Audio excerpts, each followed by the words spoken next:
أعطيت رزقت وإذا رزقت باركت وليس لبركتي نهاية وإني إذا أصيت غضبت وإذا غضبت لعنت وإن اللعنة مني تبلغ السرى من البلد أو كما قال رسول الله صلی اللہ علیہ وسلم۔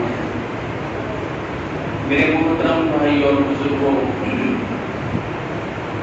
ویسے تو حضرت امام صاحب دامت برکاتہ موقع پر ہم کو ضروری باتیں بتلاتے رہتے ہیں، اور ذرا بھی اگر ہم دین سے ہٹ کر چلیں، غلطی کریں تو ہم کو غلطی کا احساس بھی دلاتے ہیں، اور مسجد کو آباد کرنے کی تمام تر فکریں بھی کرتے ہیں۔ ان کے بس میں جتنا ہوتا ہے وہ اپنی پوری محنت کے ساتھ، امانت داری کے ساتھ کام کرتے ہیں۔ اللہ تبارک و تعالیٰ ان کی فکروں کو قبول فرمائے اور ان کی محنت کو قبول فرمائے۔ انبیاء علیہ السلام بھی اپنی پوری فکر اور محنت کے ساتھ کام کرتے رہتے۔ جو لوگ اللہ اور اس کے رسول کا کہا مانتے، اللہ تبارک و تعالیٰ دنیا اور آخرت کے اندر ان کو کامیابی عطا فرماتا، اور جو ان کی نافرمانی کرتے اور ان کی باتوں کو سن کر انسنی کر دیتے، گویا سنا ہی نہیں، اللہ تعالیٰ ان کو کسی نہ کسی مصیبت کے اندر گرفتار کر دیتے ہیں۔ سزاؤں کے اندر جیسے عام بیماریاں، مہلک بیماریاں، اسی طرح تنگیوں کا آنا، پریشانیوں کا آنا، گھروں سے سکھ اور چین کا ختم ہو جانا، یہ سب کچھ اللہ کی طرف سے آیا ہوا وبال ہو رہا ہے۔ میرے بھائیوں، انسان دنیا کے اندر رہ کر کے دو چیزوں کے اوپر محنت کرتا ہے، ایک تو دنیا کی چیزوں پر، ایک اپنے آپ پر محنت کرتا ہے۔ دنیا کی چیز پر کیا محنت ہے؟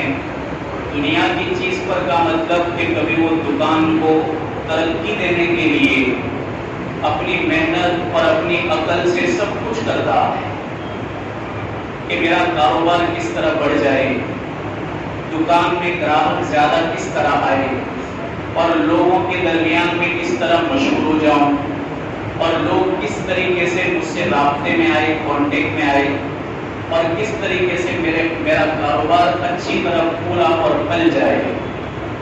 اسی طرح کسان بھی اپنی کھیتی کو ہموار کرنے کے لیے بہت کوشش اور محنت کر رہا ہے۔ آپ تو اچھی طرح جانتے ہیں، یہاں تک کہ ایک رکشہ چلانے والا، چھکرا چلانے والا، وہ بھی اتنی فکر کرتا ہے اور ایسے حلقے ڈھونڈتا ہے، ایسی شکلیں اور صورتیں تلاش کرتا ہے کہ کسی بھی طریقے سے لوگ اس کو تلاش کرتے ہوئے آئے اور تلاش کر کے اسی سے اپنا کام کروائے، یہ فکر میں رہتا ہے۔ رات دن آدمی کی یہی دھن رہتی ہے، رات دن آدمی کی یہی فکر رہتی ہے، یہ دنیاوی چیزوں کے اوپر محنت ہوتی۔ اپنی ذات کے اوپر محنت کیا ہے؟ اپنی ذات کے اوپر محنت یہ ہے کہ ہم دھندا کے وقت میں دھندا کریں اور نماز کے اوقات میں مسجد کی طرف آئیں۔ جب کبھی دین کی بات ہو تو فکر کے ساتھ اپنے آپ کو ضرورت مند سمجھ کر کے بیٹھ کر کے دین کی بات کو سنیں۔ مسجد والے ماحول کے اندر اپنے آپ کو پابندی کے ساتھ رکھیں، اپنے گھر کے اندر اچھا پاک ماحول پیدا کریں، اور اللہ تبارک و تعالیٰ اور اس کے رسول کے احکام کو اپنی زندگی میں لانے کی کوشش پر فکر کریں۔ یہ اپنی ذات پر محنت ہے۔ قیامت کے دن دونوں قسم کے لوگ ہوں گے۔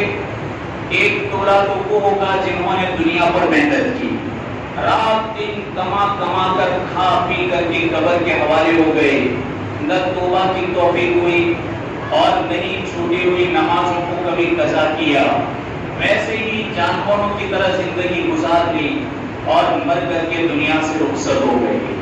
ایک قسم تو ان لوگوں کی ہوگی، اور ان لوگوں کی ہوں گی جنہوں نے دنیا کے ساتھ ساتھ اپنے آپ پر بھی محنت کی.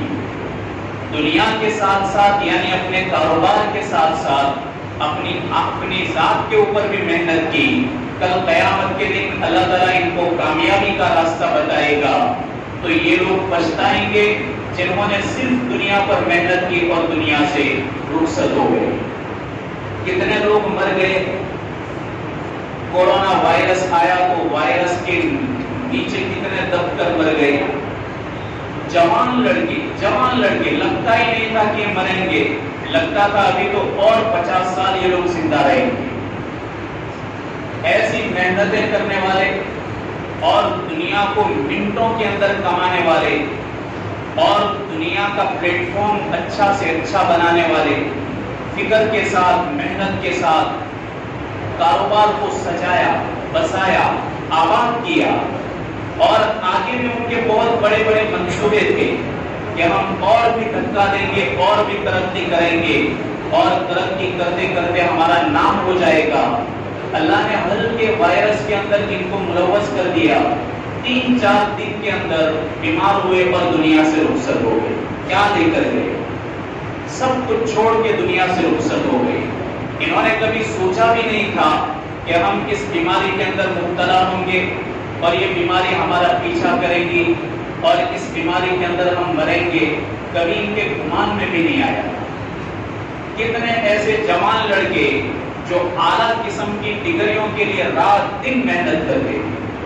IAS کی ڈگری حاصل کرنے کے لیے, IPS کی ڈگری حاصل کرنے کے لیے, CA بننے کے لیے رات دن محنت کرتے تھے اور اعلیٰ قسم کی کالج کے اندر اور یونیورسٹی کے اندر ایڈمیشن لے کر کے پوری طاقت سے محنت کر رہے تھے. لیکن اچانک اللہ کی طرف سے جھونکا آیا.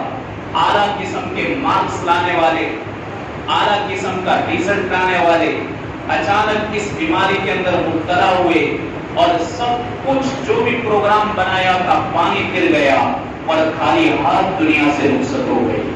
یہ دنیا کی حقیقت ہے اور یہ دنیا کا ایک نقشہ ہے کہ لوگ خالی دنیا کے پیچھے ہی محنت کر کے اپنے آپ کو پورا رکھ کے دنیا سے رخصت ہو جاتے ہیں. اور میرے بھائیوں, جو قوم کامیابی کے راستوں پر چلتی ہیں اللہ تعالیٰ دنیا اور آخرت دونوں جگہ پر ان کو اللہ کامیابی عطا فرماتا ہے. اور جو قوم ناکامی کے راستوں کو اپناتی ہیں اللہ تعالیٰ ان کو ان کے کاموں کے حوالے کر دیتا ہے اور دنیا میں بھی ناکام کرتا ہے اور آخرت کی ناکامی طے ہے.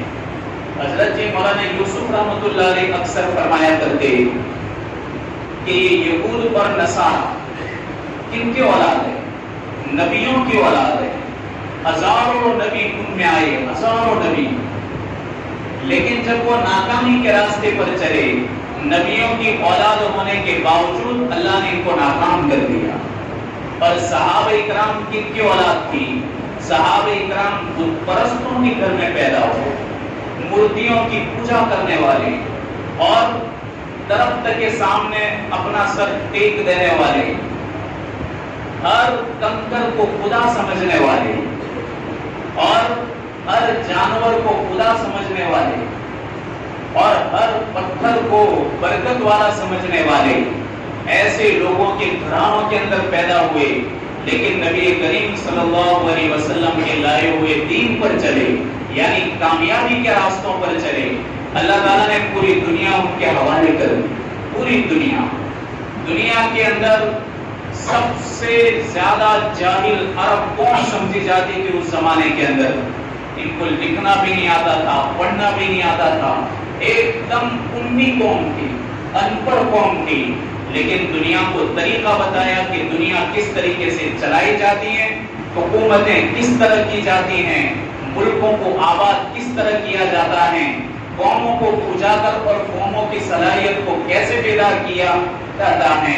یہ صحابہ اکرام نے پوری دنیا کو بتایا. یہاں تک کہ گاندھی جی اکثر کہا کرتے کہ اگر دنیا میں بہترین نظام قائم کرنا ہو, دنیا میں بہترین سلطنت اور سرکار قائم کرنی ہو, تو حضرت عمر کے نقش قدم پر چلنا پڑے گا. یہ کہنے پر مجبور ہوئے. کیوں ہوئے؟ نبی کریم صلی اللہ علیہ وسلم سے سیکھا اور کامیابی کے راستوں پر چلے. اللہ کی یہاں کسی کی کوئی رشتہ داری نہیں میرے بھائیوں. یہی حضرت عمر ایک مرتبہ حضرت سعد ابن ابی وقاص رضی اللہ عنہ بڑے جلیل القدر صحابی ہیں, اللہ کے نبی کے ماموں لگتے ہیں, ماما. حضرت عمر نے فرمایا کہ سعد تم کو یہ بات کبھی دھوکہ نہ دے کہ تم میرے نبی کے ماموں لگتے ہو.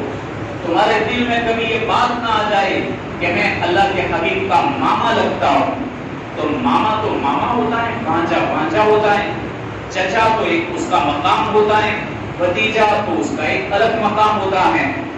تو کہیں تم کو یہ بات دھوکے میں نہ ڈالے کہ میں ماموں لگتا ہوں. آپ نے فرمایا اللہ کے یہاں کسی کی کوئی رشتہ داری نہیں, صرف اللہ کے یہاں اطاعت ہے, فرما برداری ہے. جو فرما بردار بندہ ہوگا اللہ تبارک و تعالی اس کو دنیا میں بھی چمکائے گا, آخرت کے اندر بھی چمکائے گا. آپ نے فرمایا کہ ساتھ تم نے نبی کریم صلی اللہ علیہ وسلم کی پوری زندگی دیکھی, آپ کی زندگی کو نزدیک سے تم نے دیکھا ہے. اگر تم نے آپ کی زندگی سے ہٹ کر زندگی گزاری تو اللہ تمہیں دنیا کے اندر بھی ناکام کرے گا, آخرت میں بھی ناکام کرے گا. میرے بھائیوں, اس ماحول کے اندر اگر ہم رہیں گے, دین کی بات کو ہم سنیں گے اور دین کی بات کو سن کر کے اپنی زندگیوں میں لانے کی کوشش کریں گے, اللہ تعالیٰ ہماری اولاد اور نسلوں کو بھی ضائع ہونے سے بچائے گا.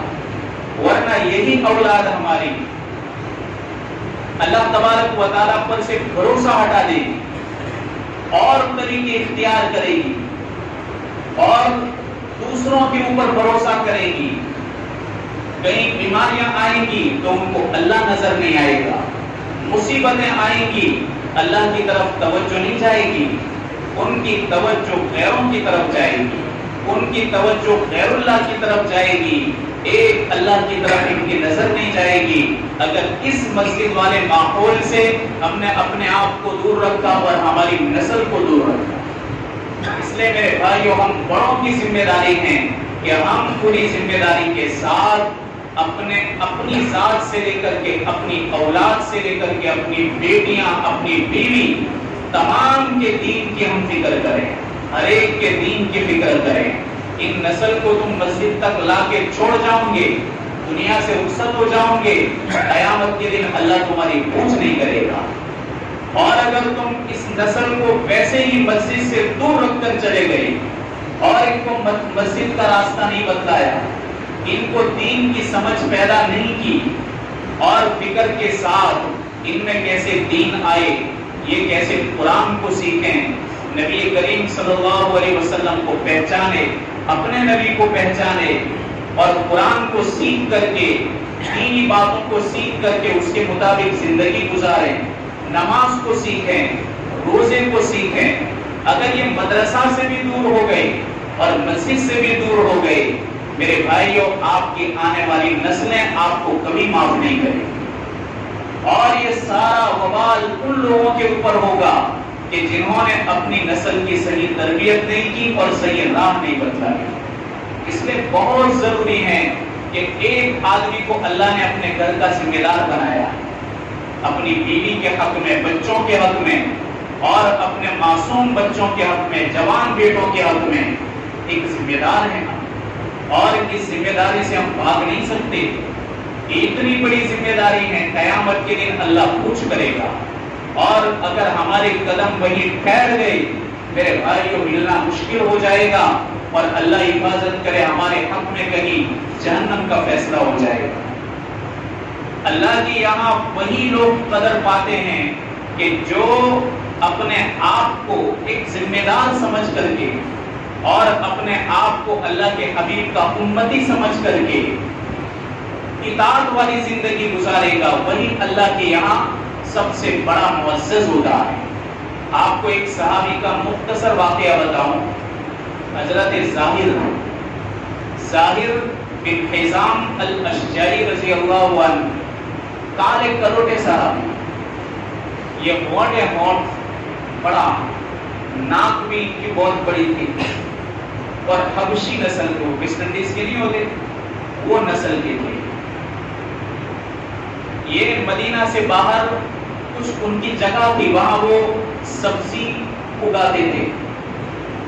جب سبزی کاٹتے تو ہفتے میں ایک مرتبہ ہمارے نبی کے پاس تھوڑی سبزی لے کر آتے تھے. آپ اکثر و بیشتر مسجد نبوی کے اندر ہوتے، مسجد نبوی کے اندر ہی آپ سبزی لے کر آتے تھے. ہمارے نبی کی عادت تھی کہ جب یہ مدینہ سے رخصت ہوتے تو آپ ان کو بھی ہدیہ میں کچھ دیا کر. ہدیے خالی لیے نہیں جاتے، ہدیے دیے بھی جاتے. ہدیہ خالی لینا نہیں ہوتا، ہدیہ دینا بھی ہوتا ہے. آپ نے فرمایا کہ ایک آدمی اپنے پڑوس میں کچھ دے دے، اپنے دوست کو کچھ دے دے، اور اسی طرح نیک لوگوں کو کچھ دے دے. اللہ تبارک و تعالیٰ اس سے آپس میں محبت پیدا کرتا ہے. ہمارے نبی کی عادت تھی. تو جب یہ ظاہر رضی اللہ عنہ سبزی لے کر آتے، آپ ان کو ہدیے میں کچھ دے دیا کرتے. ایک بار ایسا ہوا کہ مدینے کے بازار میں وہ کھڑے تھے اور ان کو پتا نہیں تھا ہمارے نبی پیچھے سے آئے. یہ تو اپنے سبزی بیچنے میں مشغول تھے. ہمارے نبی نے پیچھے سے آ کر کے ان کی آنکھیں دبا دی. جیسے بچوں میں ہوتا ہے، بچے کیا کرتے ہیں، ایک قسم کا ایک کھیل سمجھتے ہیں کہ ایک بچہ پیچھے سے آ کر کے آگے والے بچے کی آنکھ کو دبا دیتا ہے. اب اس کو کچھ دکھے گا نہیں، وہ تب تک بچہ آنکھ پر سے ہاتھ نہیں اٹھاتا جب تک کہ وہ سچا نام نہ دے. اب جس کی آنکھ دبائی ہے وہ نام بول رہا ہے لیکن یہ ہاتھ نہیں اٹھاتا. وہ نام بولے جا رہا ہے لیکن غلط نام ہوتا ہے تو وہ ہاتھ نہیں اٹھاتا. سچا نام بول دیتا ہے تو ہاتھ ہٹا دیتا ہے. پتہ نہیں آپ کے یہاں بچے کھیلتے ہو کہ نہ ہو، ہمارے وہاں تو بچے ابھی بھی کھیلتے ہیں. دنیا اگرچہ چاند پر چلی گئی لیکن یہ کھیل ابھی بھی زندہ ہے. ہمارے نبی نے اسی طرح ان کی آنکھیں دبا دی. شروع میں تو حضرت ظاہر نام بولتے رہے اور اپنے آپ کو چھڑانے کی کوشش کرتے رہے، لیکن ہمارے نبی کے بدن مبارک سے ایک مخصوص خوشبو آتی تھی. جب ان کو احساس ہوا کہ یہ تو میرا نبی ہے، کوئی دوسرا آدمی نہیں، اب کیا کرنے لگے، اپنی پیٹھ کو اللہ کے نبی کے سینے سے چپکانے لگے اور نام غلط بولنے لگے اور نام بولنا بند کر دیا کہ اگر میں نام بولوں گا تو ہاتھ ہٹے گا. جب اللہ کے نبی کو لگا کہ یہ سمجھ گیا ہے کہ میں ہوں تو آپ نے ہاتھ ہٹایا. تو انہوں نے ہاتھ پکڑ کے اللہ کے نبی کے ہاتھ مبارک پر بوسا دیا. آپ نے ان کی مذاق کی، کیا کہا بازار میں، بھائی ہمارے غلام ہے، یہ غلام کون خریدے گا. ظاہر رضی اللہ عنہ کہنے لگے یا رسول اللہ، میری شکل تو دیکھو، میں کالا کلوٹا ہوں اور میرا چہرہ دیکھو، مجھے کون خرید سکتا ہے. اگر آپ بیچو گے تو آپ کو کھوٹ جائے گی اور آپ کو گھاٹا ہوگا. کوئی اچھا غلام بیچو تو آپ کو نفع ہوگا، مجھے بیچنے میں تو آپ کا نقصان ہی نقصان ہے. اللہ کے حبیب نے فرمایا کہ لوگوں، یہ ظاہر بن حزام ہے، نہ پہچانتا ہو کوئی تو اس کو پہچان لے. گواہی کون دے رہا ہے؟ اللہ کا حبیب دے رہا ہے. جس آدمی کے حق میں ہمارا نبی گواہی دے دے، میرے بھائیو، وہ آدمی کبھی بھی جہنم میں نہیں جا سکتا کہ جس کے حق میں ہمارا نبی گواہی دے دے. آپ نے فرمایا کہ میں گواہی دیتا ہوں اس بات کی کہ ظاہر تم اللہ کے یہاں بہت عزت دار ہو، اللہ کے یہاں تمہاری بہت عزت ہے، اللہ کے یہاں تمہاری بہت قدر اور منزلت ہے. میرے بھائیو، یہ کاری نسل کا آدمی اللہ کے یہاں کیسے عزت پائی؟ اللہ کے یہاں عزت پائی اطاعت سے، فرما برداری سے. فرما برداری یہ نہیں ہے کہ ہم اپنے آپ کو عبادتوں کے لیے پابند کریں، ہم اپنے آپ کو ہر قسم کی رسموں سے دور رکھیں. میرے بھائیوں، اپنے دل کے اندر یہ سب سے بڑا یقین پیدا کرے کہ جو کچھ ہوتا ہے وہ زمین پر اللہ کی مرضی سے ہوتا ہے. کوئی مصیبت اللہ کی مرضی کے بغیر نہیں آ سکتی اور کوئی مصیبت اللہ کے سوا کوئی ہٹا بھی نہیں سکتا. غیر کے اوپر ہماری نظر جائے کہ یہ بیماری اب ان کے پاس کوئی سلیقہ نہیں، کوئی طریقہ نہیں، اتنا پاک دین اللہ کے حبیب نے ہم کو دیا، اتنا پاک طریقہ اللہ کے حبیب نے ہم کو سکھایا، پھر بھی ہمارے ایمان کے اندر شک پیدا ہو جائے اور ہمارے ایمان میں اتنا فتور اور کمزوری آ جائے کہ ہماری نظر غیروں کے اوپر چلی جائے۔ میرے بھائیوں، دین کا ماحول جب تک گھر کے اندر پیدا نہیں ہوگا، ہماری مستورات کے اندر بھی بڑی جہالت پیدا ہوگی۔ پھر کیا ہوگا؟ ان کے کہنے پر چلنا پڑے گا، رسمیں جو بھی ہو، چاہے اس سے اللہ اور اس کا رسول ناراض ہو، لیکن وہ تم کو کرنی پڑے گی۔ یہ بہت بڑی مصیبت ہے، ایک عورت اپنے شوہر کو پابند کرے، ایک ماں اپنے بچوں کو کوئی کام کرنے پر پابند کرے اور ان کے دباؤ کے اندر آ کر کرنا پڑے، یہ بھی قسم کی مصیبت ہے۔ سالم بن عبداللہ ایک مرتبہ شادی کی دعوت دینے کے لیے حضرت ابو ایوب انصاری رضی اللہ تعالیٰ عنہ کے پاس آئے۔ حضرت ابو ایوب انصاری بہت بڑے صحابی ہیں۔ ہمارے نبی جب مکہ سے مدینہ ہجرت کر کے گئے تو آپ کہاں رہے تھے؟ مہمان بن کر حضرت ابو ایوب انصاری کے گھر رہے تھے اور انہوں نے آپ کی مہمان نوازی فرمائی مدینہ کے اندر۔ تو سالم بن عبداللہ نے جب دعوت دی کہ ہمارے گھر آؤ شادی میں، یہ گئے۔ جب گھر پہنچے تو دیکھا دیواروں کے اوپر الگ الگ کلر کے پردے لٹکے ہوئے تھے۔ آپ جیسے اندر آئے تو آپ نے دیواروں پر نظر کی تو کہا کہ بھئی سالم یہ ہیں کیا؟ کہا کہ عورتوں نے کہا تو ہم نے کر دیا۔ ان کی زبان سے کیا نکلا؟ عورتوں نے کہا، گھر کی لڑکیوں نے کہا تو ہم نے کر دیا۔ آپ نے فرمایا تمہیں شرم آنی چاہیے سالم، اگر تم ان عورتوں کو راضی کرنے کے لیے اپنے حبیب کو اور اللہ کو ناراض کر دو گے تو امت تم سے کیا سبق لے گی؟ تمہارے گھر کا ماحول دیکھ کر کے امت کیا سیکھے گی کہ تم نے عورتوں کو محض راضی کرنے کے لیے اور تمہاری بیٹیوں کو اور بہنوں کو راضی کرنے کے لیے اللہ اور اس کے رسول کو ناراض کر دیا۔ خدا پاک کی قسم، میں نہ تمہارے گھر کے اندر قدم رکھوں گا نہ تمہارے گھر کا میں کھانا کھاؤں گا۔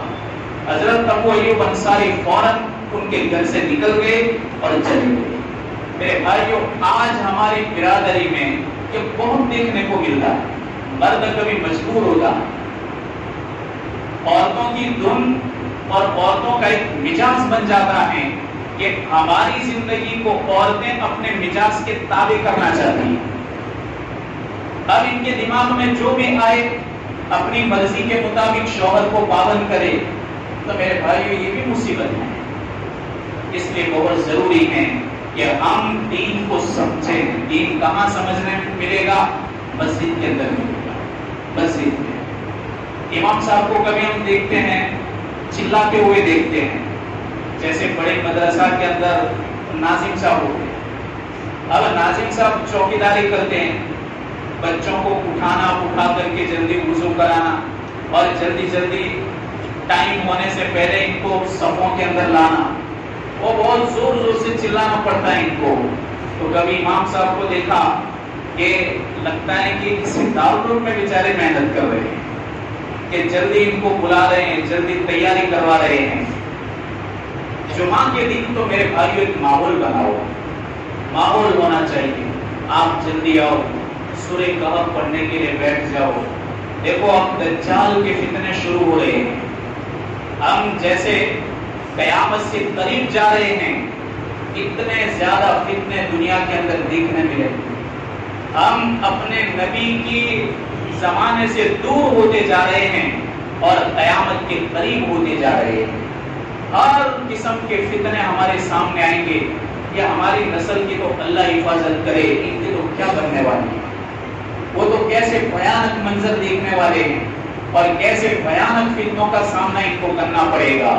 اللہ تبارک و تعالیٰ سورہ کہف کی تلاوت سے ہماری بھی حفاظت کرے گا، ہر قسم کے فتنوں سے ہماری نسلوں کی بھی حفاظت کرے گا۔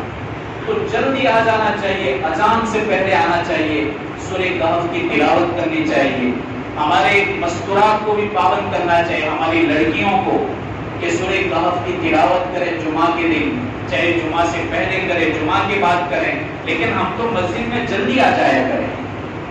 آپ میں کتنے ایسے لوگ ہیں کہ اللہ نے ان کو عزت عطا فرمائی، اگر یہی عزت دار لوگ اپنے ساتھ اپنے جوانوں کو لے کر مسجد کے اندر آئیں گے تو میرے بھائیو ماحول بنے گا، ورنہ اللہ کا نظام ہے، اللہ کا نظام ہے، اللہ کا دستور ہے کہ سب سے پہلے جو لوگ ایک ذمہ دار قسم کے ہوتے ہیں کسی بستی کے اندر اور وہ لوگوں سے غافل بنتے ہیں، اللہ تعالیٰ دنیا کے اندر سب سے پہلے پکڑ ان کی کرتا ہے۔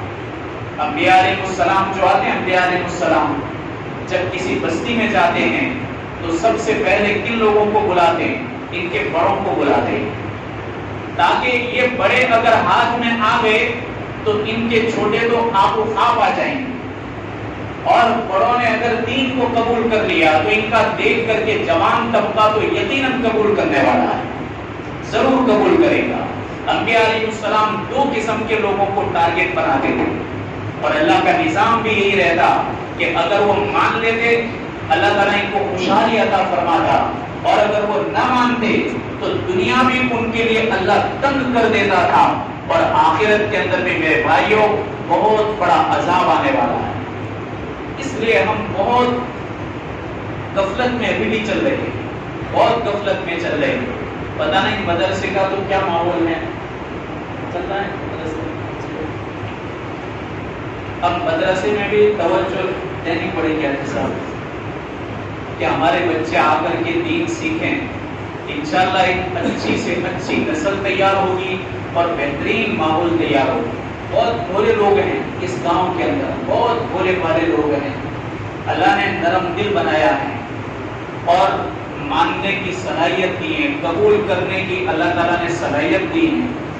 اللہ سے امید ہے کہ یہ ہماری نسل بچ جائے گی، محفوظ ہو جائے گی اور دیندار بنے گی، تو ان کے آنے والی نسلیں قیامت تک اللہ تعالیٰ ان کو دین پر چلائے گا۔ چھوٹی نالی ہوتی ہے، چھوٹی نالی، پانی کی چھوٹی نالی ہوتی ہے، آپ اس نالی کو جہاں بھی موڑنا چاہو موڑ سکتے ہو، لیکن یہی نالی اگر نہر بن جائے اور وہ نہر پوری فورس کے ساتھ طاقت کے ساتھ بہنے لگے تو پھر پانی کا موڑنا بہت مشکل ہوتا ہے۔ ان چھوٹے بچوں کو اگر غفلت والی زندگی سے موڑ کر کے اچھے ماحول کی طرف موڑ دیں گے انشاءاللہ یہ چلتی رہیں گے، اور اگر یہ چھوٹے بچوں کو ان کی حالت پر چھوڑ دیا کہ یہ موبائل لے کے بیٹھتے ہیں، گھنٹوں تک بیٹھے رہیں، گیم کھیلتے رہیں، ادھر ادھر سب تصویریں دیکھتے رہیں، پکچر دیکھتے رہیں، گانا سنتے رہیں، اگر کسی دلدل کے اندر اور کیچڑ کے اندر ان کو چھوڑ دیا پھر آگے بڑھیں گے، عمر پائیں گے، اس کے بعد موڑنے کی کوشش کریں گے، مڑ کر نہیں آئیں گے۔ کتنے ماں باپ ایسے ہیں کہ کبھی تو ان کی زبان سے نکل جاتا ہے کہ ہمیں ارادہ ہوتا ہے کہ ہم آتم ہتیا کر رہے ہیں۔ کیوں؟ اپنی اولاد سے کتنے تنگ ہیں، اپنی اولاد سے اتنی پریشان ہیں۔ ایک جوان بیٹا ہے جس کے کاندھوں کے اوپر ماں باپ کا پورا بوجھ وہ برداشت کر سکتا ہے، لیکن وہ خود ماں باپ کے لیے بھی بوجھ بنا ہوا ہے، اپنی سماج کے لیے بھی بوجھ بنا ہوا ہے۔ جو جوان بیٹے پوری قوموں کی ذمہ داری اٹھانے والے پیدا ہوتے تھے اس امت کے اندر، آج وہی جوان طبقہ یہ امت کے لیے بوجھ بن جاتا ہے۔ ہم نے شہر کے اندر، ہمارے وہاں دوسری جگہوں پر کتنے ایسے نوجوان دیکھے کہ جنہوں نے غفلت کے اندر زندگیاں گزاری، اپنے گھر کے لیے بھی مصیبت بن گئے، ماں باپ کے لیے بھی مصیبت بن گئے، اور الٹا سماج کو بدنام بھی انہوں نے کیا۔ ان کی وجہ سے سماج کو سننا بھی پڑا۔ یہ کیوں ہوتا ہے؟ بچپن کے اندر ان کی صحیح تربیت نہیں ہوتی۔ تو میرے بھائیوں، ہم سب سے پہلے ہماری جو چھوٹی نسل ضائع نہیں ہونی چاہیے، اللہ تعالیٰ ان کی حفاظت کریں۔ ہم پابندی کے ساتھ مدرسوں کے اندر بھیجیں اور استاد سے تعلق رکھیں، تعلق بنائیں، تعلق رکھ کر کے ان کو پوچھتے رہیں، اور پوچھ کر کے انہیں تعلیم کے دوران ان سے پوچھتے رہیں کہ ہمارا بچہ پڑھنے میں کیسا ہے، روز آتا ہے کہ نہیں۔ کتنے ماں باپ تو ایسے ہوتے ہیں ان کو پتہ ہی نہیں ہوتا ہمارا لڑکا چاہتا ہے کہ نہیں چاہتا، کیا پڑھتا ہے وہ بھی ان کو معلوم نہیں ہوتا. وہ بیچارے صبح نکل جاتے ہیں کاروبار کے لیے، کب بچے سوئے ہوئے ہوتے ہیں تب نکل جاتے ہیں، اور رات کو کب آتے ہیں بچے سوئے ہوئے تھے تب آتے ہیں. بچوں کو سویا ہوا دیکھ کر جاتے ہیں، آتے بھی تو سوئے ہوئے، نہ بات ہو پاتی ہے، وہ کیا پڑھتے ہیں وہ بھی معلوم نہیں، پر کبھی ہم ان کے استاد کو جا کر پوچھتے بھی نہیں. تو یہ ایک ماحول ہوتا ہے، یہ ماحول بنانا پڑتا ہے، ماحول بنانا پڑتا ہے.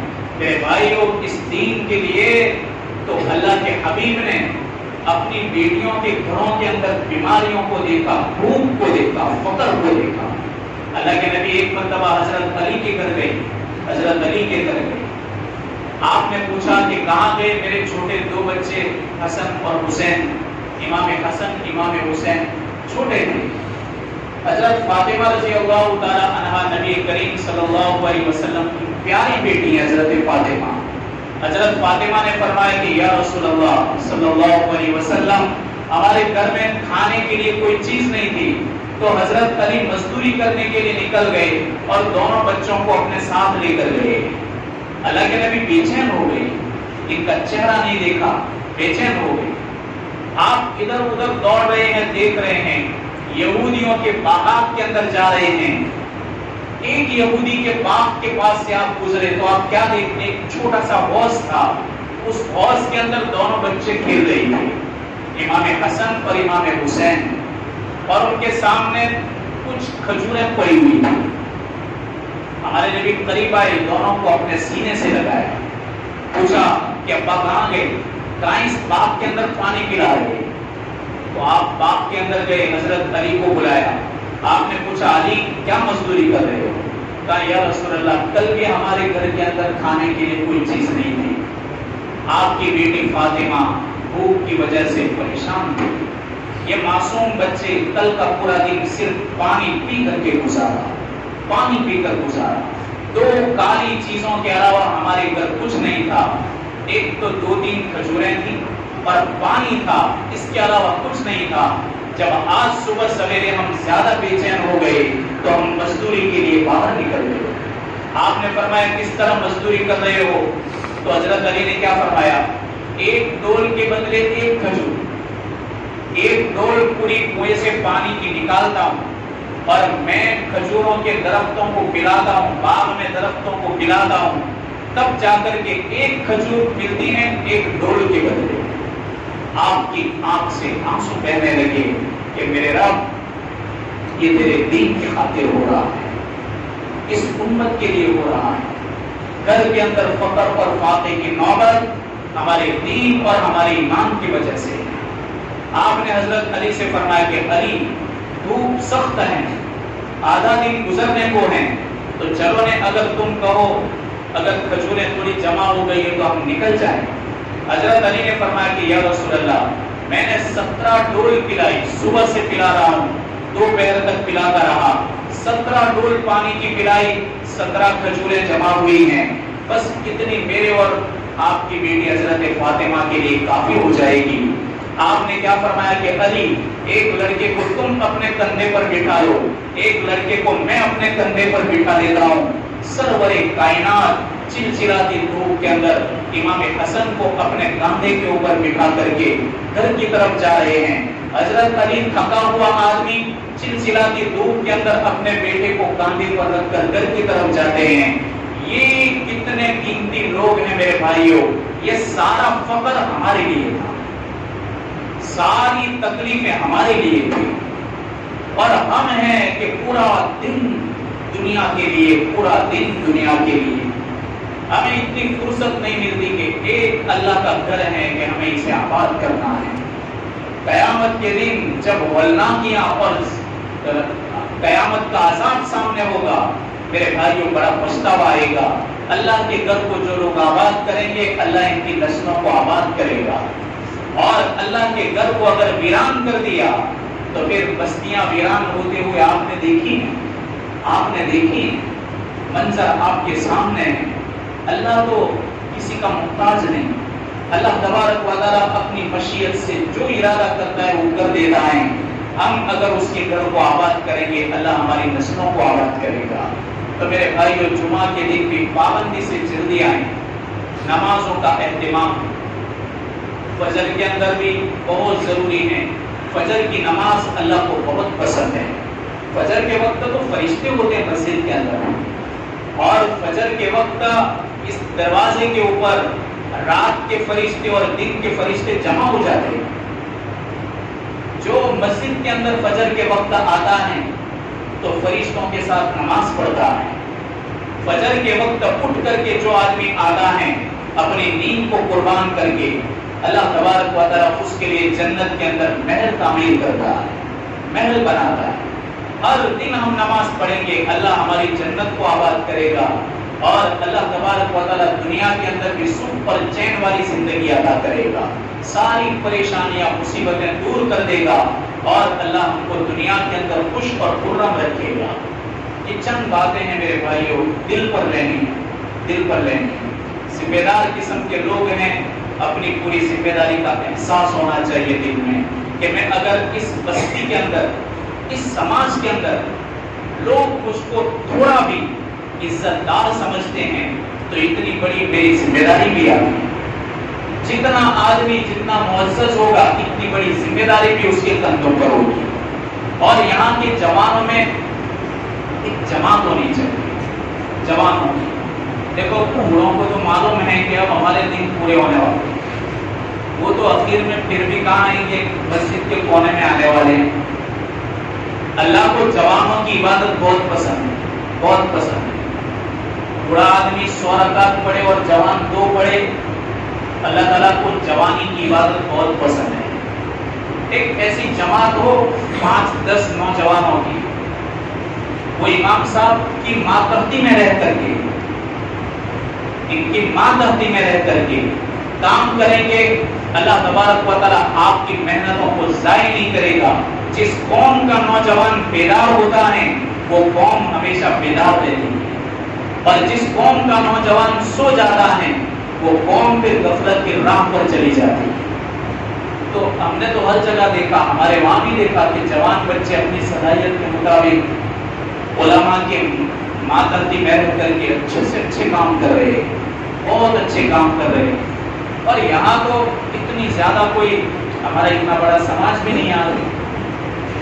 انشاءاللہ مختصر محنت میں بہت اچھا قابو رہے گا۔ تو اللہ سے ہم امید کرتے ہیں اللہ تبارک و تعالیٰ ہم سب کو توفیق عطا فرمائے، اور اللہ تبارک و تعالیٰ جو بھی محنت کرنے والے ہیں اللہ ان کی محنتوں کے بدلے دنیا اور آخرت میں بہترین بدلہ عطا فرمائے۔ یہ بات تو امام صاحب نے ابھی کہی، میرے سامنے تو نہیں تھی، پرانا جو ایک میرے سامنے خاکہ تھا اس کے مطابق میں نے تو کہہ دیا، لیکن سچ مچ وہی نکلا جو میں آپ کو کہہ رہا تھا کہ ماں باپ کا کانٹیکٹ سیدھا جب تک مدرس سے نہیں رہے گا تب تک میرے بھائیوں آپ کا بچہ ترقی نہیں کرے گا۔ پوچھتے رہیں اور دیکھتے رہیں، اور پریکشا اور امتحان سے کیا ہوتا ہے، بچوں کے حوصلے بلند ہوتے ہیں۔ ارے انعام بھی رکھنا چاہیے، انعام بھی رکھو، جس کی حاضری مکمل ہو ان کو اچھا انعام دو، جو اچھا پڑھے انعام دو۔ ہمارے نبی صحابہ میں انعام بانٹتے تھے، ہمارے سامنے تو ہمارے نبی کی پوری زندگی، آپ کو یہ بھی مثالیں ملیں گی کہ آپ نے الگ الگ موقعوں پر صحابہ اکرام کو انعام دیا۔ تو بچوں کو انعام بھی دو، اللہ نے مال اور وسعت دی ہیں، وہ مشورہ کریں۔ ہمارے اتنے اچھے فکر مند آپ کو عالم اللہ نے دیے، تو آپ بیٹھ کر کے مشورہ کریں، پہلے نمبر والوں کو کچھ دو، دوسرے نمبر والوں کو۔ اس سے کیا ہوگا، بچے آئندہ اتنی محنت کریں گے کہ ایک دوسرے سے آگے بڑھنے کی فکر کریں گے۔ بچوں میں حوصلے بلند کرنے کے لیے یہ سب کیا جاتا ہے۔ کئی جگہوں پر ہم نے دیکھا کہ امتحان کے موقع پر کچھ دیا جاتا ہے تو پھر دوسرے سال ایسے بچے جن کو ہم سمجھتے ہیں کہ یہ کند ذہن ہے، یعنی ہوشیار نہیں ہے، ایسے بچے پھر دوسرے سال آگے نکل جاتے ہیں۔ لیکن یہ کیسے ہوگا، ہماری فکر سے ہوگا۔ باقی آپ خالی مدرس پر چھوڑ دو گے تو یہ بولے حضرت برابر بولے کہ قیامت تک ماحول بدلنے والا نہیں ہے۔ تو ان کے لیے آپ ایک جماعت ہی بنا دو، جوانوں کو تو خاص لینے کی ضرورت ہے. حاجی صاحب آپ اور آپ جو دوسرے فکر مند بہت سارے لوگ ہیں ان کو ساتھ میں لو. انشاءاللہ اللہ سے امید ہے کہ ماحول بہترین بن جائے گا اور ایک نمونہ بنے گا, نمونہ بن جائے گا. اللہ تبارک و تعالی ہم تمام کی محنتوں اور فکروں کو قبول فرمائے. اخیر میں ایک مسجد عمر حاجی صاحب اکثر وعدے مسجد کے اندر اس کا اعلان مولانا فرماتے ہیں کہ اخیر میں کر دیں, تو جتنی بھی ہو سکے اپنی وسعت کے مطابق مدد کریں. اللہ تعالیٰ ہمارے